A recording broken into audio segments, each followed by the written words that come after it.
As we begin, I would like to acknowledge the Wurundjeri people, the traditional owners of this land, and extend my respect to the elders, past and present, of the Kulin Nation, and also to any other Indigenous Australians present. As some of you may know, this is the second in a series of the Future of Work seminar series hosted by the Centre for Public Policy.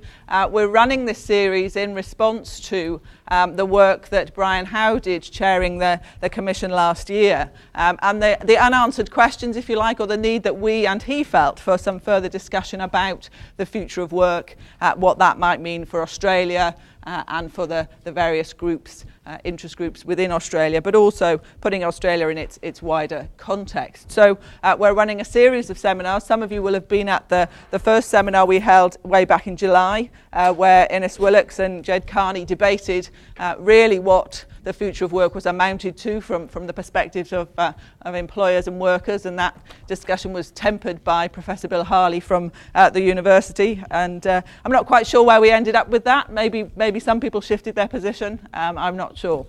At this seminar we're moving in a very different direction, and we're taking the discussion global, and this is probably going to be one of the longest presentation titles we've had, but it really does sum up what it is that we'll be discussing this evening, from the tyranny of distance to the power of proximity, globalization and the future of work in the Asian century. And I'm delighted that we have Tim Harcourt here, who I have to say, because I think you're obliged now to say Tim Harcourt, the airport economist. I think that's a kind of contractual obligation.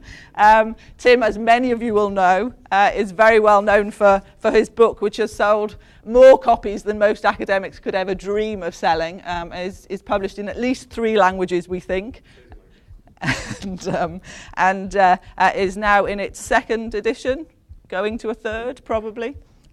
So if you haven't read it, it's well worth reading, and certainly I imagine Tim will be referring to it in his speech to us this evening. There are extensive bios of both of our speakers on the website. I don't propose to go into them in any depth here, other than to say that both Tim Harcourt and Professor Peter Gahan, who will be responding to Tim's session this evening, are both hugely experienced academics and practitioners, and they embody, if you like, really what the Centre for Public Policy is all about, that combination of academic insight and expertise with practitioner experience and the ability to communicate effectively new ideas, difficult ideas, complex and challenging positions. So the format this evening will be as it usually is. We've invited Tim to come and speak for about 40 minutes to go through his presentation. Then we will invite Peter to respond, and then there'll be plenty of time for Q&A, providing they observe the time and I chair pretty rigorously. So there will be plenty of time for questions and discussions. So to start with then, I should give some introduction, given that they are both such reputable speakers. Tim Harcourt is the J.W. Neville Fellow in Economics at the Australian School of Business at the University of New South Wales. He was also for a decade the first Chief Economist of the Australian Trade Commission. He is currently the inaugural advisor global engagement to the Honourable Jay Weatherill MP, the Premier of South Australia, a position he holds on a part-time basis, and he's also an expert panel member, minimum wage review for the Fair Work Commission. He has extensive experience of teaching economics at university, and is also a very active commentator, as you will know, in the media. So that's Tim, our main presenter this evening. The respondent, Professor Peter Gahan, is from the University of Melbourne, works at the Department of Management and Marketing, and recently has won and taken up the position of Executive Director for a new Centre for Workplace Leadership, which is a huge achievement for the university, a very complicated collaborative arrangement involving a huge range of partners, a very difficult organisation, I think, to navigate, but a very important one in terms of thinking about workplace issues for the future. Before becoming a Professor of Management here at the university, Peter also held academic positions at Monash, Deakin, the University of New South Wales, the University of Southern California and the European University Institute, and also has considerable experience as a public servant. So can you please both welcome both of our speakers. Thank you very much. Thanks very much, Helen, and great to be here, and Peter. And I'd like to acknowledge Brian Howe for inviting me, and also Emeritus Professor Joe Isaac, who's been a very important mentor to me and my family, and I'm really impressed with the turnout tonight, because I know sometimes in Melbourne you have half-price movies and festivals and various arts things on, so I'm really pleased, and I'm very lucky to have a number of my relatives, so we don't just branch stack in the Labor Party, but also at university seminars. I've just come back from Argentina, and the deal was that when I went to Argentina I would fix them up with their first pope, because Argentina's pretty unhappy because they're pretty competitive with Brazil, and in football, in soccer, Brazil's won 5 World Cups and Argentina's only won 2. So the deal was that at least in terms of popes, it's now 1-0 to Argentina. They're pretty happy about it. And the deal was if I arranged a pope for Argentina, I'd have to make 3 confessions before I gave them a talk. So I'll give them to you first up. The first confession is I will show you a number of slides tonight. There's about 58 seasonally adjusted. But don't worry, it's a thing that economists had. We're sort of slide junkies. Ben Cousins had his problems. Economists have ours. We have to show you slides. We go off to California to rehab, and when they send us back, we still got to show you a few. But there's a little bit less than I normally show, and I've got a few pictures if you can put up with the economic graphs in it. The second confession goes to my aristocratic origins, and one of my relatives is here today, so he can testify to this. I've got a very aristocratic last name, Harcourt, or in French, it's Harcourt. Every year I go to the OECD, and they put up the red carpet, and they say, Monsieur Harcourt, welcome, good to have you back.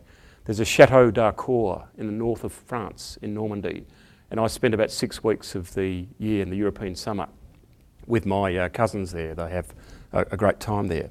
And the confession is, we're not really Harcourts at all. My origins aren't French, they're a mixture, and the Harcourt actually comes originally from Transylvania. It was originally Harkowitz.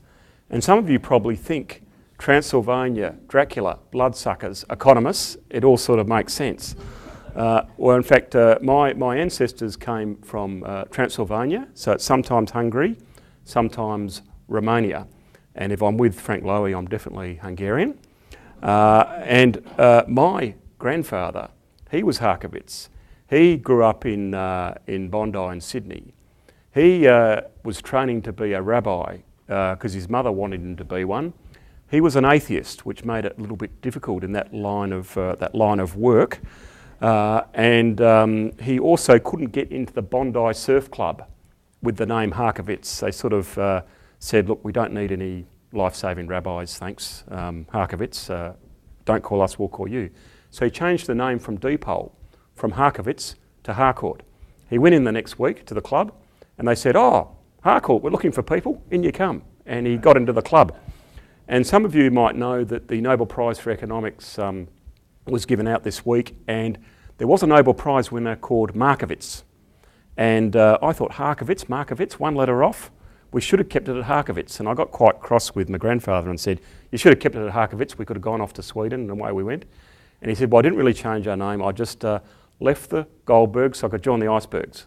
And that's why we've been Harcourt ever since.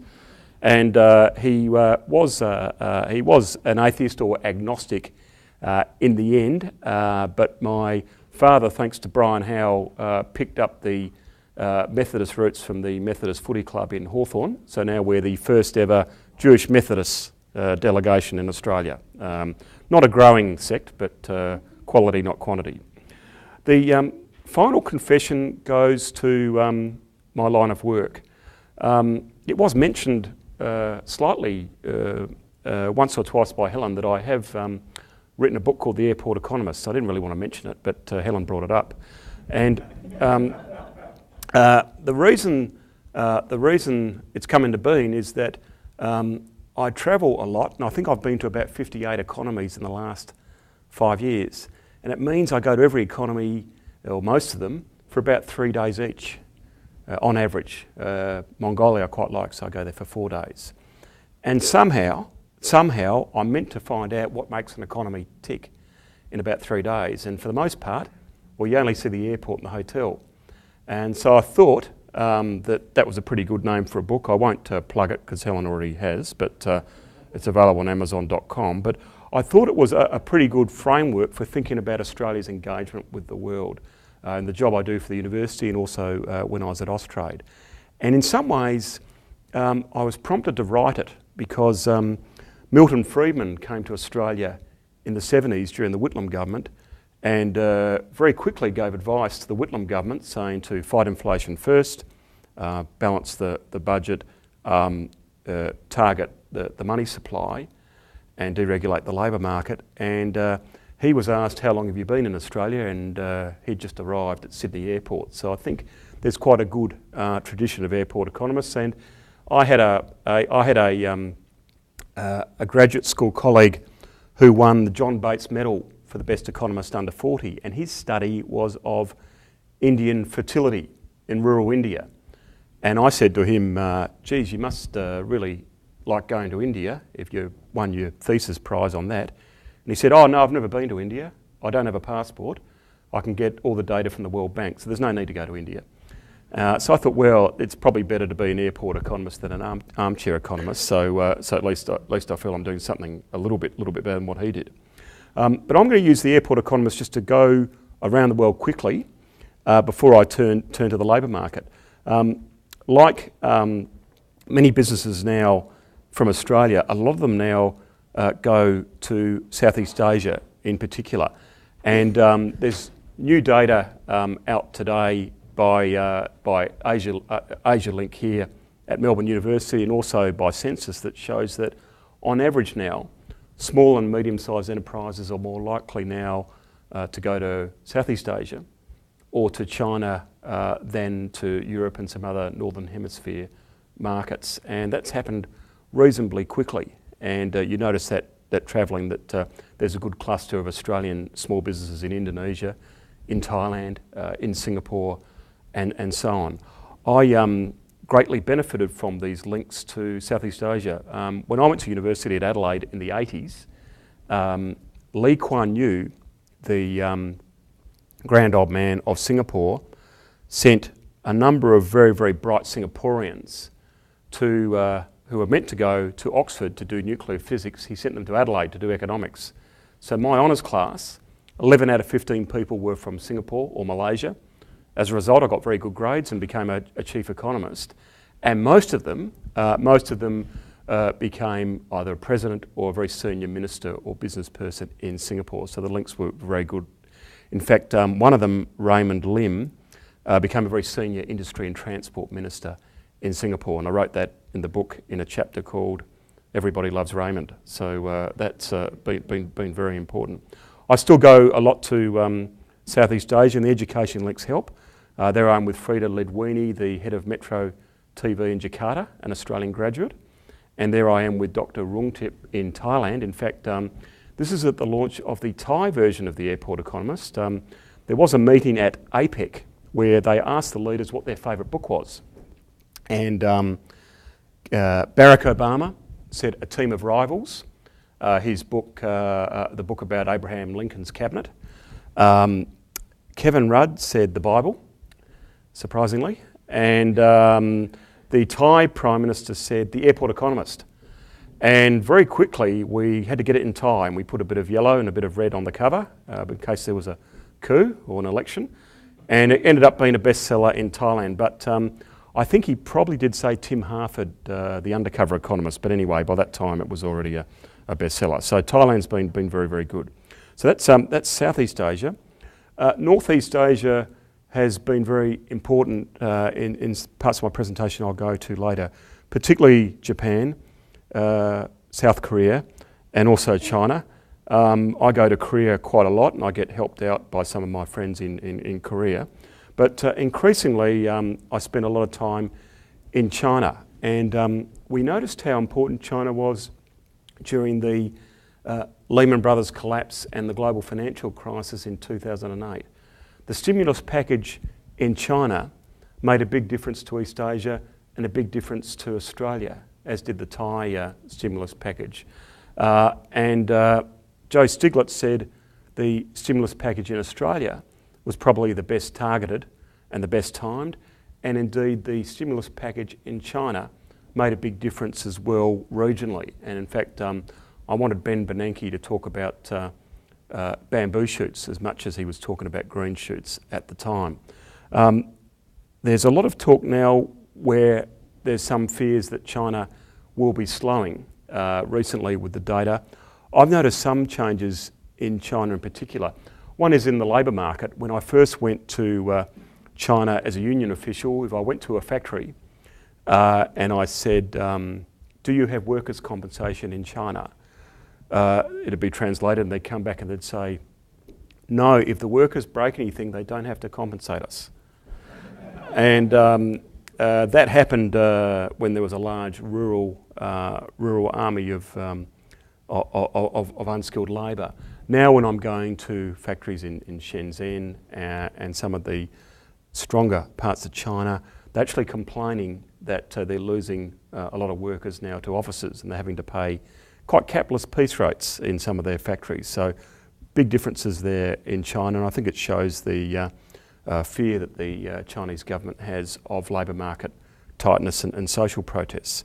I go to China quite a lot now, and I've noticed the diversity of the economies. I spend a lot of time now in Chengdu in Western China, a little country town of 15 million people, and it's quite different to what you'd see in Shanghai or Beijing or Guangzhou. I've also noticed that language is very important in China. I'm quite lucky because I have a special translator, Kevin from Queensland. In fact, that was when Kevin Rudd was Prime Minister at the 2008 Beijing Olympics, and he launched one of my books, Going the Distance, on the eve of the Beijing Olympics. And look, I happened to be in Beijing, so I thought I should go to the Olympics. And there's a film called Muriel's Wedding where they famously say, Deirdre Chambers, that's just a coincidence. A bit of a coincidence that we had a book launch during the Olympics, but Kevin did a very good job.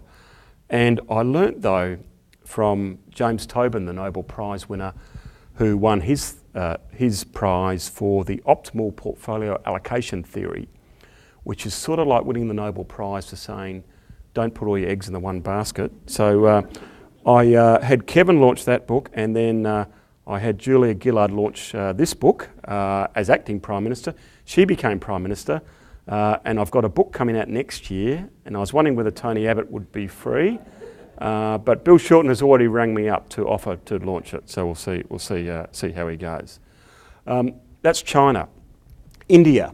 It was a matter of where the bolly hell are you, because for many years Australian businesses did not look at India, just as our cricket team wouldn't even go there. Greg Chappell used to stay home. We've seen now with India's growth and emergence in the world economy, a bit of a sort of Bollywoodisation of a lot of Australian activity. When we looked at the last decade, China's growth had been grown for quite a long time, while India had a pretty closed economy right up until about 1991, when Manmohan Singh was the finance minister. He started to open up India because they'd run a pretty economic nationalist policy, understandably, after British rule. But now India is playing a pretty significant role for Australia. It used to not be in our top 10, top 20 export destinations even a decade ago. Now it's in our top 4. So I like to say that in terms of export destinations, China is a test match. It's been growing for a long time, while India is a 2020 game. It's just come on the scene quite quickly, and particularly in services. And speaking of 2020 games, I happen to be in India, and again, as a coincidence, in Muriel's wedding, there was a test series on, and Adam Gilchrist was in fact there as ambassador for the University of Wollongong. And I said to him, I'd actually written an article about labour market migration from New South Wales, from Lismore, where he's from, to Western Australia. And I called it the Gilly effect, about internal migration. He got very excited. He said, I must be the only test cricketer with an economic effect named after me. And he texted Shane Warne straight away to tell him, which probably not the best person to text, but anyway. So that's India. Emerging Asia's making a bit of inroads as well. I spent a lot of time in Mongolia now, and I noticed a couple of things about Mongolia. I had 4 days there, which was above my normal average. I noticed a couple of things. One is that everything is named after Genghis Khan, or Chinggis Khan, as they say in Mongolia, the airport, the vodka, the hotels. And they told me a couple of interesting things. One is that when Genghis Khan, or Chinggis Khan as he's known, invaded Asia Minor, he invented the first post office and he reduced tariffs. He had a free trade policy. I always thought the father of free trade was David Ricardo, but in fact it's Genghis Khan, according to the Mongolians. The other thing I noticed was that the Mongolians were predominantly Australian educated. Some of the owners of the major state-owned enterprises were Australian educated, the Speaker of the House, and they had a very influential group called the Mongolian Australian Association, known as the Mozzies. And they'd actually hired a lot of Australians to manage their projects because Australians are very good at managing multicultural workforces, and with a lot of Chinese guest workers in Mongolia, Australians tended to be the go-to people. So Mongolia was quite extraordinary. From there, I went to Kazakhstan. Now, the only thing I knew about Kazakhstan before I went was Borat, and I had an unusual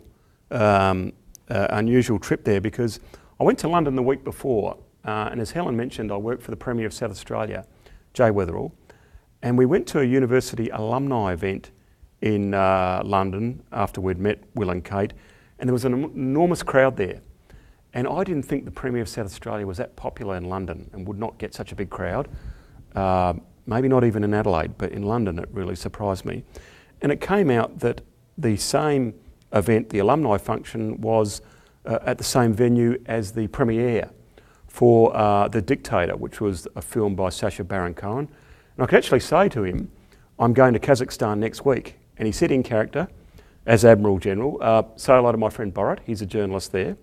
And I ended up going to Kazakhstan, and it was a Nobel Prize conference, and everyone had a Nobel Prize there except 2 people, me and Tony Blair. And I mentioned to him my experience the week before in London, and he said, you have a very strange life, don't you, as an airport economist, because you go all the way to London to meet Borat, and you go all the way to Kazakhstan to meet Tony Blair. Well, he's probably right, it is a bit unusual. Africa. When I worked for the ACTU, they sent me over to work for Nelson Mandela. And Mandela, when he was let out of prison after 27 years, one of the first things he did was to go to Australia to thank the Hawke government and the ACTU for all the support they'd given the anti-apartheid movement. And you can see Gareth Evans, who was the then Foreign Minister, in the background there, and Michael Leeson. He said that Australia had supported him the whole time, and as a result, as the new president, he wanted to thank Australia and learn from Australia. Apparently the first thing he said when he came out of prison was, has Collingwood won the grand final yet? Because he was in there for a long time. But he said to me when I went over there to work for him, don't forget Africa and don't forget South Africa now that apartheid is over. And we did a lot of work on incomes policy and superannuation, and looked at a lot of tripartite structures. And indeed, Australian businesses haven't forgotten Africa. In fact, South Africa, despite the fear of capital flight, is a pretty important entrepot for Australian companies being based there. Entrepot means a hub for trading, for exporting and importing. I know that George Bush said that the French don't have a word for entrepreneur, but entrepots are pretty important. And increasingly we've seen pretty strong foreign direct investment in the resources sector, but also in the TAFE sector. Indeed, a number of universities had campuses over in South Africa when I was there. So we didn't forget Africa, and we didn't forget South Africa. I haven't either. I go to South Africa quite a lot. Since I worked for Mandela, I go back there quite a lot. There I am talking to Miss South Africa, Tansy Coetzee. She again is an Australian graduate. We're talking about foreign direct investment in a post-apartheid South Africa. And again, by coincidence, Muriel, there was a very important economics seminar in South Africa in 2010. So, Africa. I have to talk a bit about the bad news, Europhobia. We've got a real issue, I think, in terms of demographics now. And I think, although the European project had good intentions, France and Germany didn't want to go to war again. But I think it was one thing reducing tariff barriers and forming a customs union. It was another thing tying people together with one currency. And we know now that economics has become very important in popular culture. We know about the film Margin Call, about the collapse of Lehman Brothers. There's a new film coming to your cinemas soon, My Big Fat Greek Debt, which will be pretty important, I think. And I think the issue here is simply that it's very hard for a German factory worker who's 59 working in Dusseldorf to pay for a Greek public servant's pension who's 51. So I think there'll be real difficulties there, tensions in Europe into the future, and that will be around for quite some time. After Europe, I head over to North America, going from the subprime to the ridiculous. I mean, even beyond the issues that we now have in Congress, one thing I've noticed in the US is the labour market now. When I was a graduate student, people used to always say, hasn't the US got such a low unemployment rate? It's because they have low minimum wages and not many unions, and they've got a very flexible labour market, and it's got great labour market mobility. Well, we've now seen in the US a minimum wage that's stagnant, a very high unemployment rate, and the US is now starting to lose its labour market mobility that it had. The US used to always say you start on the bottom rung but you move up pretty quickly. Well, it's starting to lose that mobility, and that's real problems for the US. I think on average about 90% of American workers wouldn't have had a real wage increase for 20 years, and so they've basically broken the implicit contract that they had with the workforce for the post-war years in the US. So I think that's a real concern in the US, even beyond the fiscal situation that they're facing. In fact, when we look to America, Australians increasingly look to South America as well as North America. I've just come back from Argentina, Mexico, Colombia, and also now Brazil. I've been interested in Brazil because at the time of the global financial crisis, the bamboo shoots of China were benefiting Brazil as much as they were benefiting Australia. And that seemed to be having a large impact on the Brazilian economy as well as the rest of South America. And we've done a new book with the Lowe Institute called Great Southern Lands, looking at the scale of Brazil and the possible complementarities that there'll be in Australia in years to come. So I expect ties to Brazil and Australia to be stronger, and I will be doing my bit in around 2014 and 2016 to make sure that occurs. So that's Brazil. So you've all become airport economists in about 20 minutes, seasonally adjusted. I wanted to talk a little bit about the implications for the labour market, and in some ways my talk is a little bit about a tale of two careers. I spent the last 10 years or so mainly in international trade, and before that principally in the labour market. And I actually want to bring the two together historically as well as in terms of the current international dynamics. When people talk about Australia's success now compared to 30 years ago, and if you think about 30 years ago, in 1983, Australia had double-digit inflation and unemployment. It had one of the highest levels of industrial disputation in the world, and the OECD constantly talked about how could a country that's so well resource endowed be performing very poorly. And Australia now has been the envy of many economies in the OECD, and in some ways our resource endowment hasn't changed.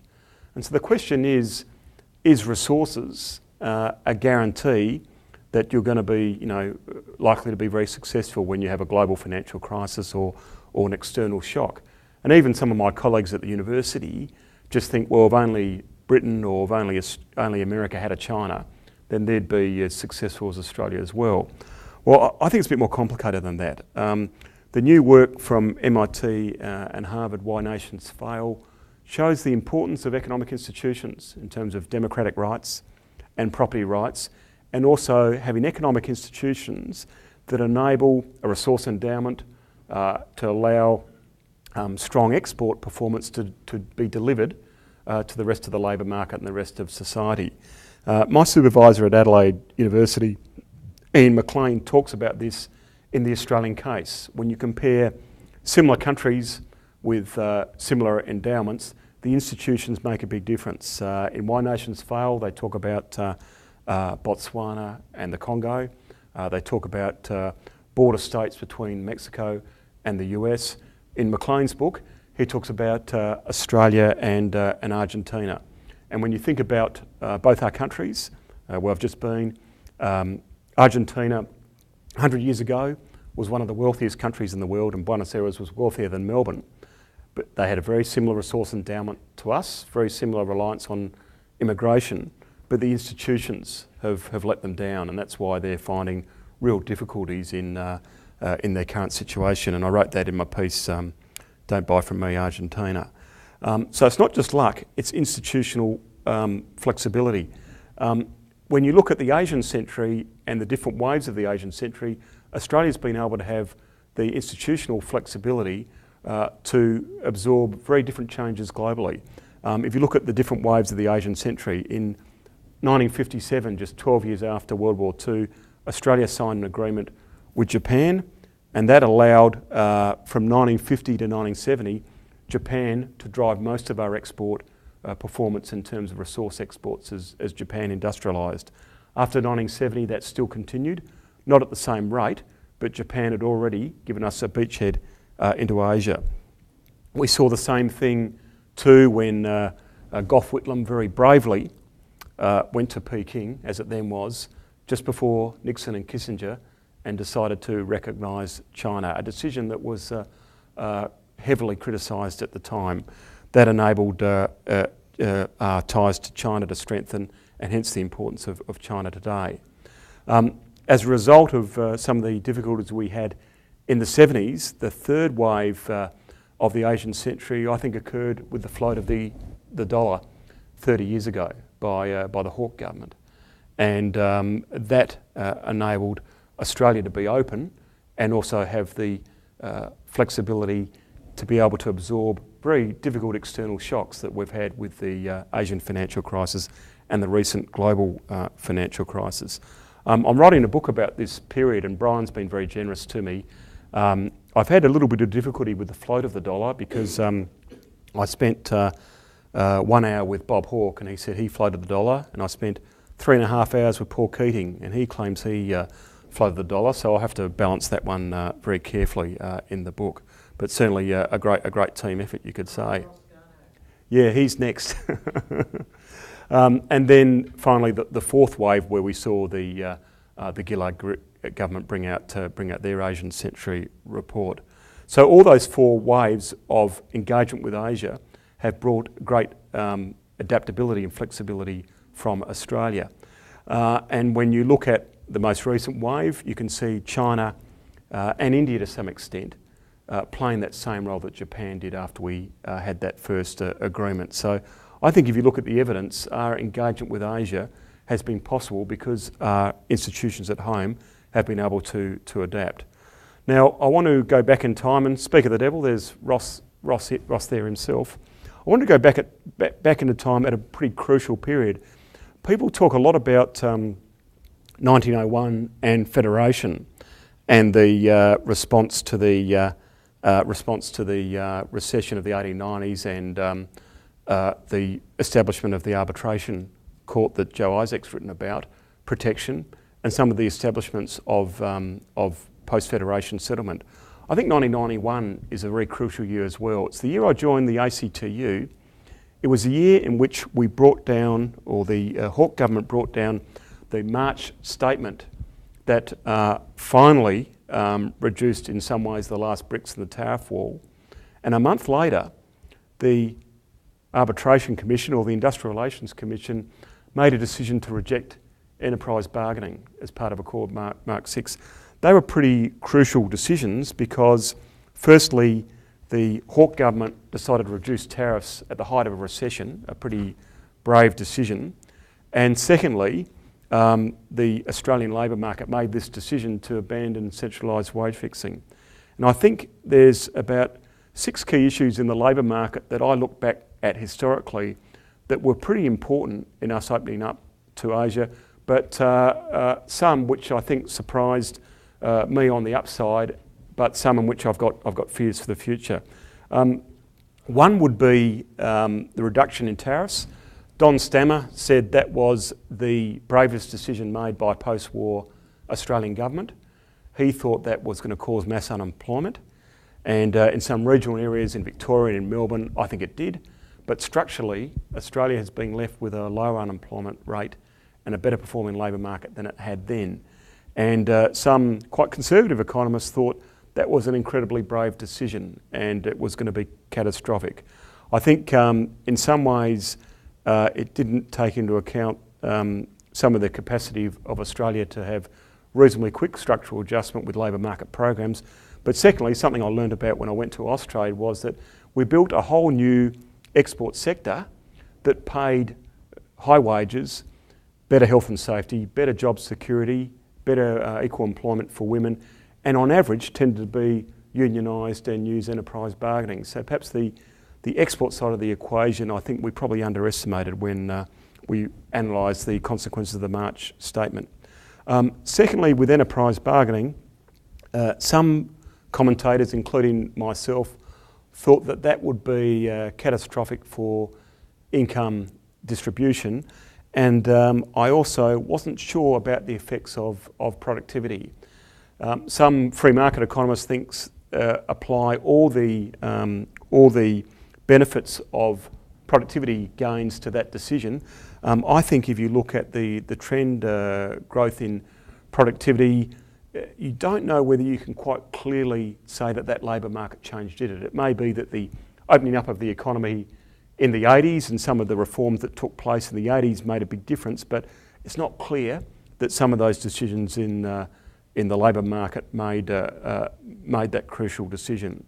Thirdly, with minimum wage adjustments, I think when we moved to a system where we had a safety net and a federal minimum wage cases, some people thought that would be difficult in terms of its employment effects. We had the Card-Kruger debates then, but the evidence shows that we've had regular adjustments in minimum wages, and Australia's had one of the best employment performances of the OECD. And a good example is, as I mentioned before, the United States. They've had virtually a frozen minimum wage. They've got a much higher unemployment than Australia's got. The fourth fear was that our economy in some ways has been too dominated by rocks and crops, by agriculture and by mining.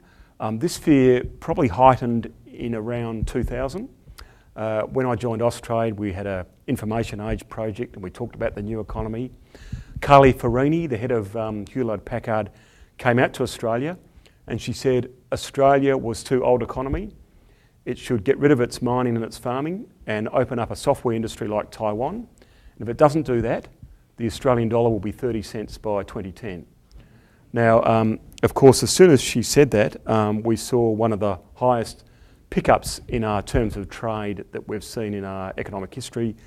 All the prices of those terrible rocks and crops actually rose, and all the prices of things she told us to get into actually fell. And of course, the dollar didn't hit 30 cents. And I think what that missed out was that we provided a lot of professional services to those traditional industries that had actually been very successful in their own right. And anyway, Carly went on to be economic advisor to John McCain, so she did fine after that. The other thing too, I think, is that as much as we talk about the mining boom and China and India falling in our pouch, most of the employment growth we've actually generated has been in professional services, in healthcare, in construction, in education. So in terms of the labour market, most of the growth we do get is actually in those types of sectors in the economy. So I think to some degree that was underestimated. Fifth, there was great fears of the impacts of outsourcing. I think to some degree I've noticed that a lot of export companies in Australia now do have some operations in Thailand, in China, but they've actually grown their R&D and a lot of their high quality employment back in Australia. So I think there's some difficulties with offshoring or outsourcing, but to some extent it's allowed some companies to grow quite clearly. And finally, I think the big fear and the big debate goes to the debates we now see about the labour market and industrial relations. When Australia opened up its economy, many commentators said that, well, you've opened up the economy now, you've now got to go the whole hog and deregulate the labour market totally. And a lot of people said that when Australia went from a centralised system to decentralised bargaining, they said the government hasn't done enough, it must move New Zealand fashion towards individual contracts. And I like to always quote Robert Solow's famous paper that says the labour market as a social institution is not like the market for dead fish. So if you drop the price, workers respond very differently to dead fish. And this is a paper that actually Peter published with myself in around 1998 on the importance of labour market institutions. Just because you have an open economy doesn't mean you have to abandon labour market institutions that provide a good balance between fairness and equity. And I think the lesson of why nations fail and why Australia prospered is that Australia has very unique labour market institutions. We've had them since European settlement, since the convict times, and we've been able to adjust to external circumstances to ensure that there's job creation and ensure that there's fairness. And my biggest fear is that people will use the opening up of the economy to say that we must move towards more deregulation and more individual contracts. And the debate that I've been influenced mostly has been by a paper by Jeff Borland at this university, which compares the debate over tariffs and trade to the debate on industrial relations. The debate for an open economy by Ross Garnaut and other economists was to say that people that are protectionists through vested interests and through rent seeking, they're actually holding the rest of the economy back, and holding up tariffs is actually not in the national interest. People who say that I want individual contracts and to deregulate our labour market institutions, again, are asking for something that may be in their own interest in terms of a power balance, but it's not in the interests of the rest of the economy. So I think the political economy of people that wanted to have high tariffs is also very similar to the people now that are pushing for individual contracts. So I think the evidence shows that having an open economy is entirely consistent with having very fair and equitable labour market institutions in Australia. Now, just to finish off, since these debates, there have been a few new issues around that have mattered. One has been climate change, and we've heard today about the debates over the carbon tax. I think one thing I notice, putting my airport economist hat back on, is that when you go to Western China or to the newly industrialised parts of India and Indonesia, most of the Australian exporters there are actually helping to reduce carbon emissions. And if we can see climate change as an external international public good, and Australia's got a very important contribution in Asia to helping other nations reduce their carbon emissions, that would be a better way to look at the climate change debate than purely issues about taxes, which should be prices. And that's probably something that I think we can reframe the public policy debate in. And finally, demographics. As we've opened up our economy, our demographics in Asia in some ways have moved against us. Japan is ageing. Japan has no immigration.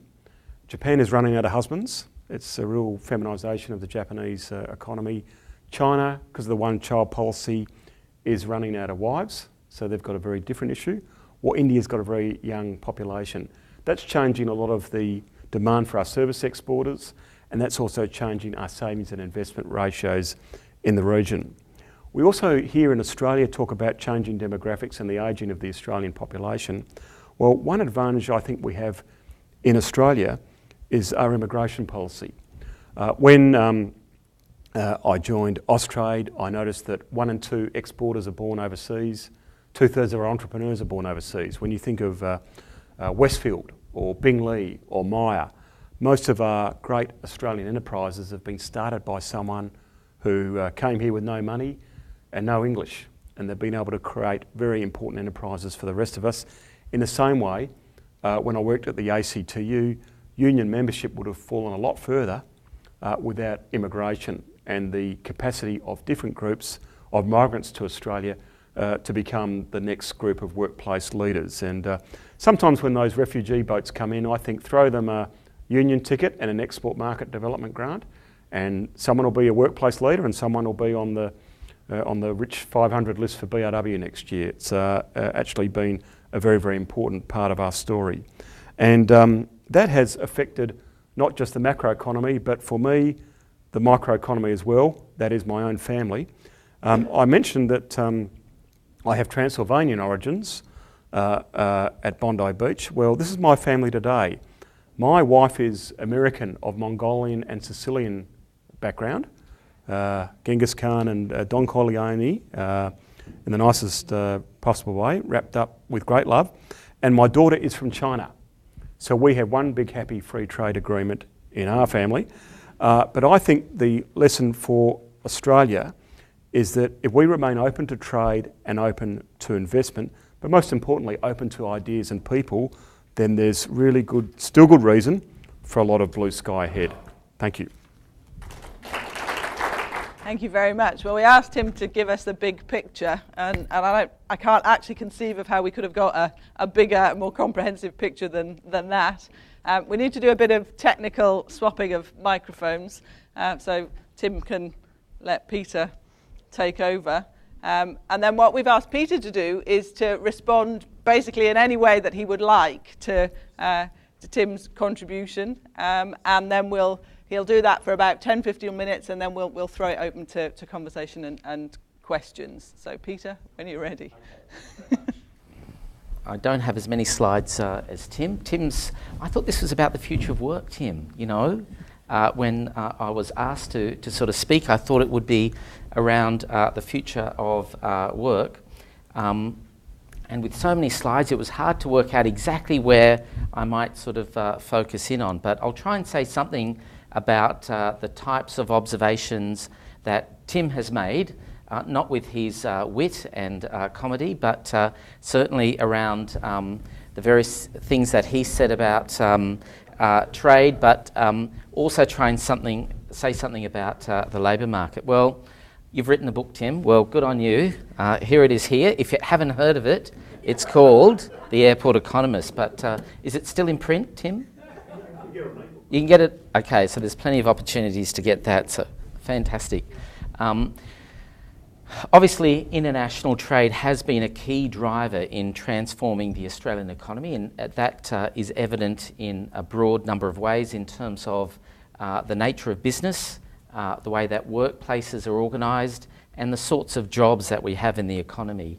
It's been transformed through the sorts of trading relationships, as Tim sort of pointed out, and now, of course, through the transmission of crisis through the European financial crisis and so on. And it's obviously very important in terms of understanding Australia's integration into the global economy to understand domestic institutions. And I think, again, Tim has very vividly sort of pointed out particularly the importance of labour market institutions. And I suppose the way I often think about it is in terms of a broader set of policies which bundle together in different ways to work as a bit of a policy sort of regime. So in terms of that broad shift in the Australian context, I suppose I think it's useful to think about it in terms of a shift from domestic protection, a very closed economy with high levels of protection and internal regulation, to one of domestic compensation. It's not my idea, but I think it's a useful one for understanding the Australian sort of context, where we open up the economy, but we can have strong internal or domestic institutions which really are about rolling with the punches or compensating winners and losers in that process of adjusting to external change. But one issue I will raise, and I think Tim has tried to address this, but I want to raise it again, is whether or not with the broad changes we've been talking about, whether we're now at the point where we need a deregulated labour market. That's obviously back on the agenda, and I think that's going to be a major point of debate over the coming 12 months in particular. We're going to have the first tranche of reforms put forward for the Fair Work Act in the coming months. There will be a Productivity Commission inquiry into the Fair Work Act, and no doubt a set of proposals as to how that piece of legislation should be reformed. So I think this is going to be a major sort of debate. I want to make a number of observations, I suppose, on Tim. The problem with trying to comment on Tim's paper is that, well, Tim and I have known each other for a long time. There are a lot of things, or most things, I think we would say, Timothy, we would agree about different sort of issues. So it's sort of hard, I suppose, to find points of difference, ways in which I might disagree with Tim to animate sort of discussion. I do want to say a couple of things, however, and I suppose the key thing is really around the very optimistic view of international trade and open economies, and clearly they have been very significant for the Australian economy and produced a great deal of wealth, increased GDP and living standards in Australia. But I think it is also very important to understand, if you like, the downside that's often associated with these processes. They're not smooth. There are winners and losers that come with this. It looks good in business class, Tim. First class. Okay, looks particularly good from first class, but clearly there are winners and losers that come with this process of economic disruption and change associated with that. And we've seen, I think, some very important things that go along with this growth in international trade and openness to the economy. Rising inequality, some sense in which there's sort of social dislocation, as well as potentially, I suppose, questions about the impact on the environment and the decimation of national environments. I also, I suppose, now wanted to focus, given I've only got a few minutes, on other factors that come into play. So it's not just about opening up the Australian economy, you goose, okay? It's about other things that are, sorry, only to you, Tim. I think there are some other very significant challenges which really will test the way we think about labour market regulation and the way we think about sort of workplaces. Number one amongst them, I think, is new information and communication technology. It's very important. It expands markets, there's no doubt about that. So those small and medium-sized firms out in Bayswater being able to sort of establish business relationships internationally mediated through the internet is obviously very important. So it transforms the economies of scale.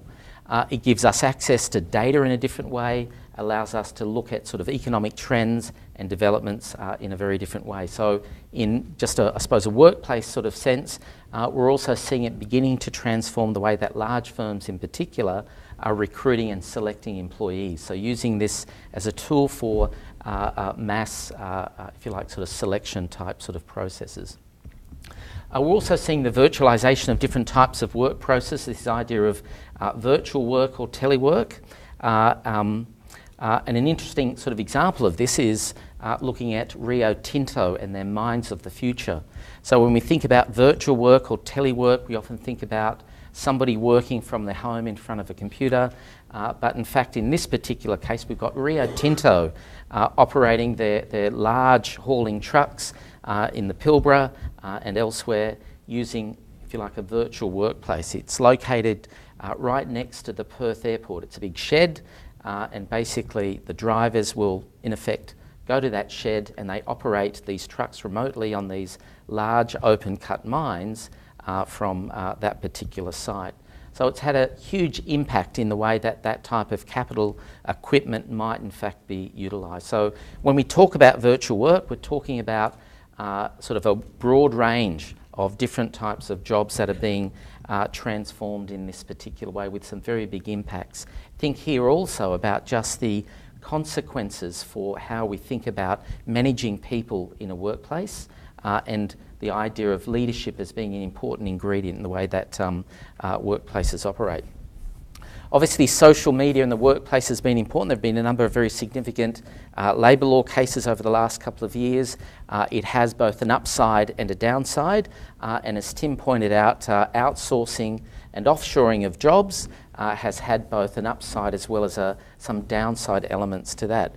I think, again, when we look at sort of the way that this technology is developing, increasingly it will penetrate different sectors of the Australian economy where we thought that there was no place for outsourcing into a broad range of services, including professional services, which will become increasingly amenable to international sort of outsourcing. The question here becomes, how do we regulate, if you like, that type of work? Obviously, we cannot, but it will place pressure, if you like, on domestic providers of those services as to what types of work standards they might be able to utilise. It also has a range of downsides, again, which I think increasingly are a focus for regulation around the vulnerability of this type of technology to attack or some sort of disaster and the knock-on effects associated with that, identity theft and vulnerability of sort of IP. There are obviously other challenges, and Tim sort of did point to the ageing population. I won't show you my sort of picture from the ABS, which looks at the changing demographic profile for Australia and projections for that. That's obviously very important. There are obviously intergenerational shifts in work attitudes and the way that sort of young persons, for instance, might sort of value job security compared to other job attributes. We know from some survey research that these attitudes are certainly changing. So whereas traditionally there was a greater attachment placed on security and employment, certainly for some segments of the younger workforce, that importance is no longer as evident as it used to be. The changing life course is also important. Again, given time constraints, I won't sort of work through that. I'm sure we're all familiar, I suppose, with the changing pattern of workforce or labour force participation of women over the last sort of 30 years or so. So we're beginning to see some very significant shifts in the structure and dynamics of labour markets, which often, I think, in many respects will make it more difficult to regulate. And chief among those, I think, is the proliferation of employment types. It means that having sort of general standards or common standards across different types of work become a far more difficult proposition from a regulatory sort of perspective. And this is evident in terms of casual and part-time work, independent contracting, agency work, and owner-managers and so on. So a major sort of issue. Now, again, Brian Howe's obviously done enormous amounts of work on this, so we know that just looking at the changing structural forms of work, there is an increasing degree of precariety which is attached to these different types of work. And that's, I think, a significant sort of issue. And it's been well sort of documented, as is, I think, this whole issue of underutilisation of labour. And I think what's interesting sort of here in terms of many of those regulatory changes which were associated with the decentralisation of bargaining and shifts in labour market regulation in the early 1990s were associated with a structural shift in labour force utilisation, such that it was at that time we've seen a very significant increase, particularly for young people. So that's that dark blue line at the top. It may not be that evident to you there in terms of this underutilisation rate for young people. I think this is a significant issue which sort of warrants, if you like, consideration for how we go about regulating labour markets. I've got the same pictures for the blokes and women. It says pretty much the same story in terms of that. We've also got other pressures, partly because of those trade type issues and the economic boom which comes with that. So looking at skill-biased technological change, we know again from a number of studies here and overseas that really over the last couple of decades, most technological change has been biased towards skill enhancing. Even in more traditional jobs, most of that change has been about increasing the level of skill required to do jobs, not destroying skill associated with jobs. We've also got, if you like, emerging economy demand for many of these types of skills as well. So we're seeing the internationalisation of certain labour markets. So rather than them being local or even national, there are global sort of dimensions to these labour markets. Once they have this global dimension, again, I think it does raise issues for how we might go about sort of regulating them. I suppose to get discussion moving, I thought it might be useful to pose some what seem to be reasonably big questions in terms of this space, and really based around some different observations. The first is, or are related to new models of working. And here, I suppose, there are a number of concerns. How do we organise the investment in human capital? Traditionally, we've seen a mix of both private investment as well as public investment in human capital. However, increasingly, I suppose, employers in particular being more reticent in making private investments in human capital, again because of the more transitory nature of their labour force, means the returns on these investments become less. Secondly, is greater inequality of labour market outcomes inevitable given these new models of work? And if we think that, if you like, a side effect of these new models of work is greater inequality, what do we want to do about it? How are we going to try to manage the inequality that's associated with this? And I think particularly for traditionalists like Tim, how we might go about thinking about changing the way we regulate to reflect different preferences that both employers and employees have in terms of their working life. How do we take those into account? Secondly, we know about new attitudes to work, and again, I suppose this is a more micro issue, less a regulatory sort of issue, but they obviously present particular challenges for managing people at work and the sorts of things that we would see as sort of acceptable workplace practices or appropriate standards in the workplace and their interaction, if you like, with more regulated employment standards. Lastly, there's the issue of risk, and I think there's no doubt over much of the period that Tim is talking about, one of the, if you like, sort of correlates of this increase in openness and international trade is increasing labour market risks. And I think this is a major question from a regulatory perspective, is how do we go about trying to allocate risk between employers and employees in different types of markets, and whether certain regulations might be benign in some particular market contexts, but in fact be detrimental in other particular market contexts.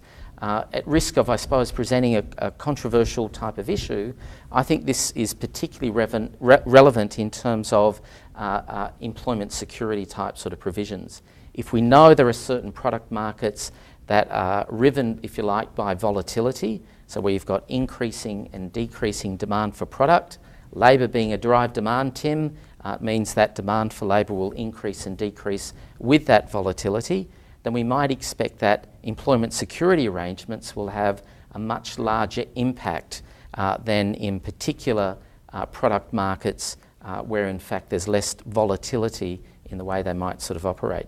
So how do we deal with those differential effects of the types of provisions that we might have in terms of their economic consequences, and how do we balance those with the social consequences, if you like, of not providing protection to employees in those different sort of contexts?